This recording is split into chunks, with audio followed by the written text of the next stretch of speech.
Hello friends, welcome to back my YouTube channel अपनी classes. आज हम पढ़ेंगे हिंदी कृतिका पुस्तक का चैप्टर फर्स्ट है जो माता का आंचल है, उसका सेकेंड पार्ट। इससे पहले आपको मैं मोटिवेशनल कुछ लाइंस देना चाहती हूँ जिससे आप मोटिवेशन हो जाए। तो कामयाबी मुझे ना मिले ये अलग बात है, कामयाबी मुझे ना मिले ये अलग बात है, पर मैं मेहनत ना करूँ ये गलत बात है। कामयाबी मुझे ना मिले ये अलग बात है, अगर मैं मेहनत ना करूँ ये गलत बात है। इसका अर्थ ये निकलता है कि भले ही हमें कामयाबी ना मिले लेकिन हमें मेहनत करते रहना चाहिए। तो ये था आज का मोटिवेशनल लाइंस। अब हम करते हैं शुरू अपना अगला चैप्टर का अगला पार्ट।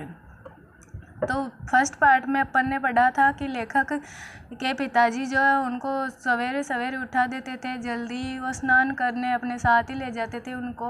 और जो लेखक के पिताजी है जब रामायण पाठ करते हैं तब लेखक उनके बगल में बैठ जाते हैं और अब मिरर में अपना चेहरा देखते हैं। जब उनके पिताजी उनकी तरफ देखते हैं तो वो थोड़ा सा शर्मा जाते हैं और मुस्कुराने लगते हैं, तो उनके साथ उनके पिताजी भी मुस्कुराने लगते हैं। और जो लेखक के पिताजी है वो उनको भोलानाथ के नाम से पुकारा करते थे, तो उनका सही नाम तो तारकेश्वर नाथ था लेकिन उनको भोलानाथ के नाम से पुकारा जाता था। अब हम शुरू करते हैं अपना अगला पार्ट। उस समय भी हम उनके कंधे पर विराजमान रहते थे। किस समय? जब वो गंगा जी की तरफ जाता था मछलियों को दाना खिलाने भोलानाथ के पिताजी, तब उनके कंधे पर वो बैठ जाते थे। जब वह गंगा में एक एक आटे की गोलियां फेंक कर मछलियों को खिलाने लगते तब भी हम उनके कंधे पर ही बैठे हंसा करते थे। जो भोलानाथ है उनके पिताजी मछलियों को खाना दाना खिलाते थे, छोटी छोटी जो आटे की गोलियां बनाते थे उनको खिलाते थे। तब भोलानाथ कह रहे हैं कि उनके पिताजी के कंधे पर वो बैठे रहते थे और उनको बड़े ही प्यार से देखकर हंसते रहते थे। जब वह मछलियों को चारा देकर घर की ओर लौटने लगते तब बीच रास्ते में झुके हुए पेड़ों की डालों पर हमें बिठाकर झूला झुलाते थे। जो भोलानाथ है उनके पिताजी जब नदी पे मछलियों को खाना दाना खिलाकर वापस आते थे तब रास्ते में बहुत सारे पेड़ होते थे, तो उनकी झुकी हुई जो डालियाँ थी, टहनियाँ थी, उन पर बैठाकर उनको झूला झुलाते थे। कभी कभी बाबूजी हमसे कुश्ती भी लड़ते थे, यानी कि लेखक का मन बहलाने के लिए, अब छोटे बच्चों को तो उनका मन बहलाने के लिए कुछ भी करते हैं। तो लेखक के भोलानाथ के जो पिताजी हैं उनसे कुश्ती लड़ा करते थे और वो खुद हार जाते थे और उनको जिताकर वो खुश होते थे। भोलानाथ को भी बड़ा मज़ा आता था क्योंकि वो जीत जाते थे। वह शिथिल होकर हमारे बल को बढ़ावा देते और हम उनको पछाड़ देते थे।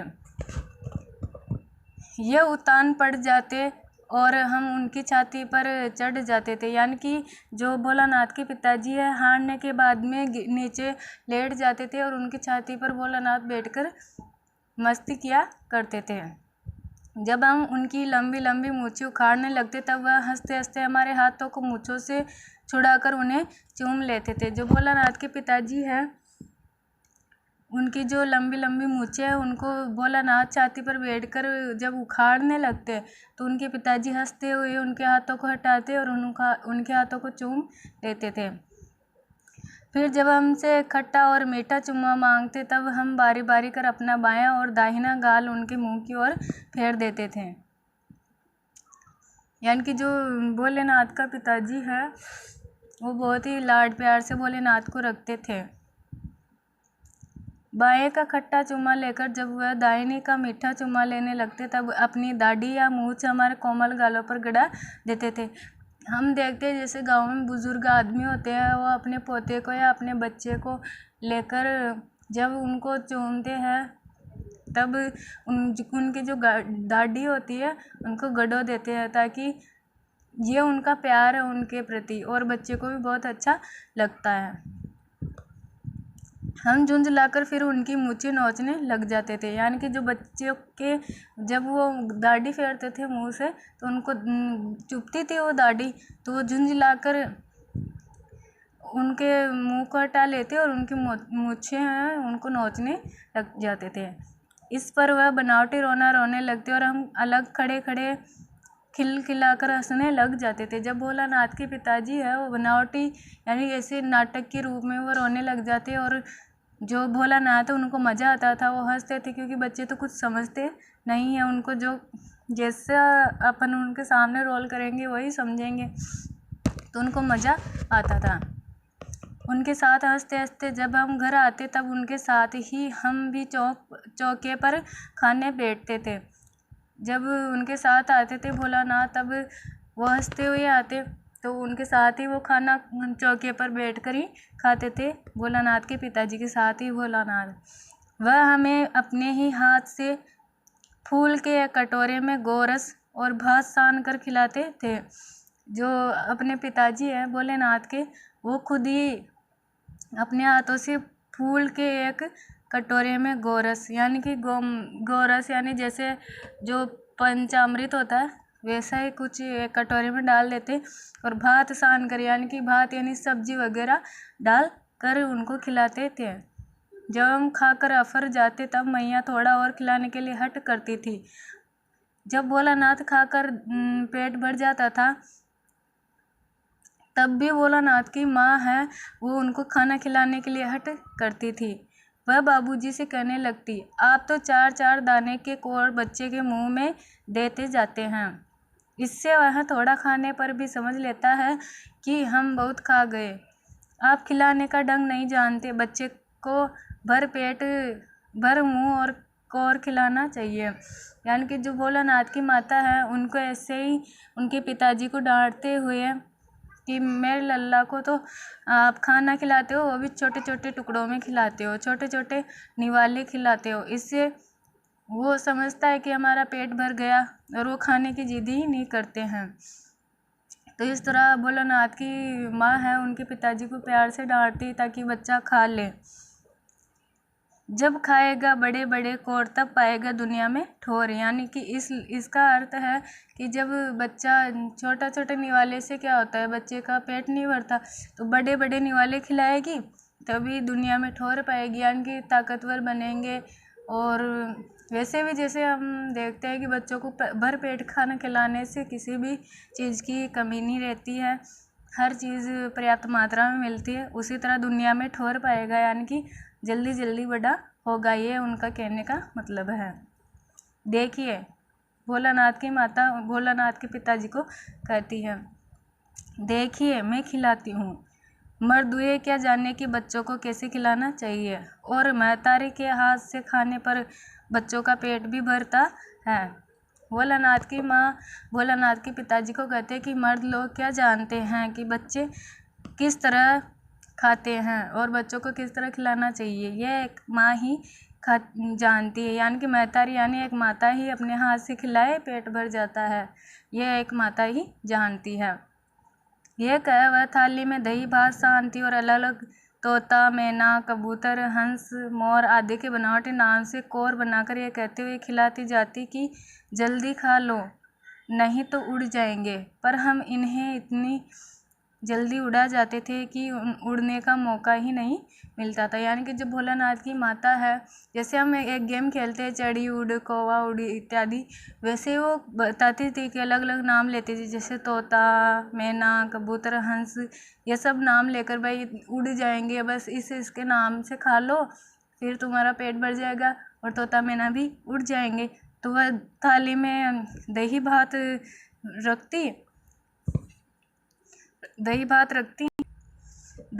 रखती और उनको खिला देती थी, और वह भी बनावटी रूप से कि एक निवाला खा लो वरना चिड़िया उड़ जाएगी, एक निवाला खा लो तोता उड़ जाएगा।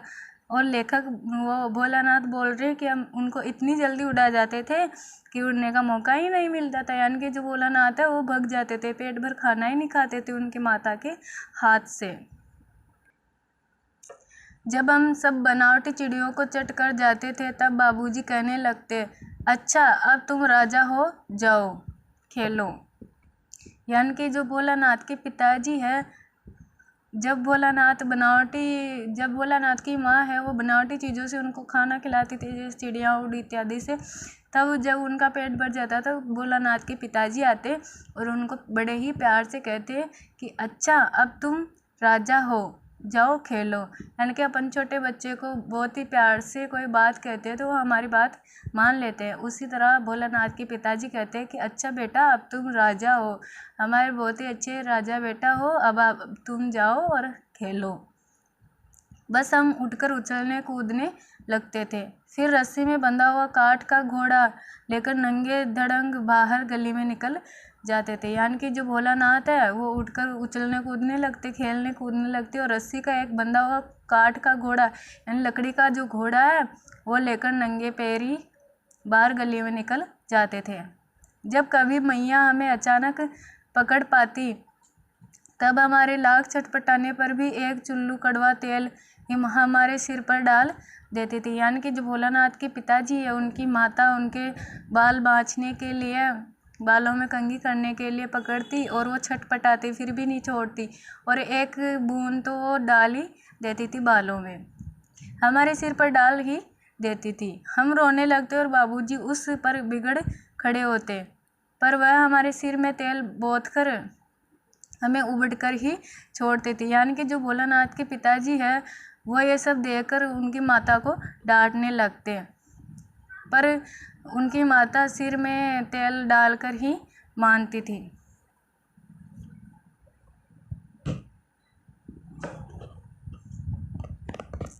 फिर हमारी नाभि और लीलार में काजल की बिंदी लगाकर चोटी गूंथती और उसमें फूलदार लट्टू बांधकर रंगीन कुर्ता टोपी पहना देती थी। हम खासे कन्हैया बनकर बाबूजी की गोद में सिसकते सिसकते बाहर आते थे। हम देखते हैं कि छोटे बच्चों के जैसे हम चोटी बनाते हैं वैसे ही जैसे हम उनको नहलाकर तेल वेल डालते हैं तो बच्चे रोने लग जाते कि मैं तो नहीं करवाऊँ, तेल वेल नहीं डलवाऊँ, ऐसे रोने लग जाते। तो उनकी माता जो है वो ज़बरदस्ती उनकी नाभि पर और लीलार यानी माथे पर एक काजल का काला टीका लगा देती थी। औरतें लगा देती है, जैसे गाँव में जो औरतें होती है वो बच्चों की नज़र ना लगे इसके लिए वो काला टीका लगा देती थी। तो उसी तरह भोलेनाथ की माता भी टीका लगाती थी काला। हम खासे कन्हैया बनकर यानी कि बिल्कुल कान्हा जी की तरह लगते थे, और उनके जो माथे पर चोटी गूंथ देती थी वो, और फूलदार लट्टू की तरह एक रबर को बांध देती थी और रंगीन टोपी लगा देती थी। वो बिल्कुल कृष्ण जी की तरह लगते थे, और वो बाबूजी की गोद में यानी कि भोलानाथ के पिताजी की गोद में भोलानाथ जाकर बैठे बैठे सिसक सिसक कर रोने लगते थे। बाहर आते ही हमारी बाट जोहने वाले बालक जो हैं उनका झुंड मिल जाता था। हम उन खेल के साथियों को देखते ही सिसक न भूलकर बाबूजी की गोद से उतर पड़ते और अपने हमजोलियों के दल में मिलकर तमाशे करने लग जाते थे। यानी कि जो भोलानाथ है वो बाहर जो उनकी बाट जो रहे होते हैं, उनका इंतज़ार कर रहे होते, उनके दोस्त जोड़ने वाला बालक का झुंड यानी कि उनके जो दोस्त होते हैं उनका झुंड दिखता तो रोना वोना सब भूल जाते थे अपने साथियों को देखकर, और अपने बाबूजी की गोद से उतरकर वो हमजोलियों यानी कि उनके दल में चले जाते थे। हमजोलियों यानी साथियों के दल में मिलकर तमाशे करने लग जाते, खेलने लग जाते थे। तो फ्रेंड्स आज का ये था पार्ट। अब कल हम तमाशे भी वैसे नहीं, तो यहाँ से पढ़ेंगे। आज के लिए इतना ही काफ़ी है। और फ्रेंड्स आपका जो कोर्स है 30% हट गया है, उसका भी मैं बहुत जल्दी वीडियो बनाऊंगी कि कौन कौन से चैप्टर हटे हर विषय में से और कौन कौन से रहे हैं। तो अगला वीडियो शायद यही रहेगा, या तो मैं आज ही डाल दूँगी या कल डालूँगी। तो फ्रेंड्स आज के लिए इतना ही। और आज जैसे मोटिवेशनल जो लाइन्स लेके आई थी मैं, कामयाबी मुझे ना मिले ये अलग बात है, पर मैं कोशिश ना करूँ ये भी गलत बात है। तो ये बात आप हमेशा याद रखिएगा, हमेशा कोशिश करते रहिएगा, चाहे कामयाबी मिले या ना मिले। लेकिन मेरे को विश्वास है अगर कोशिश करने वाला हार नहीं मानता है ना, उसको कभी ना कभी कामयाबी मिल के ही रहती है। तो इन्हीं मोटिवेशनल के लाइन्स के साथ जय हिंद जय भारत।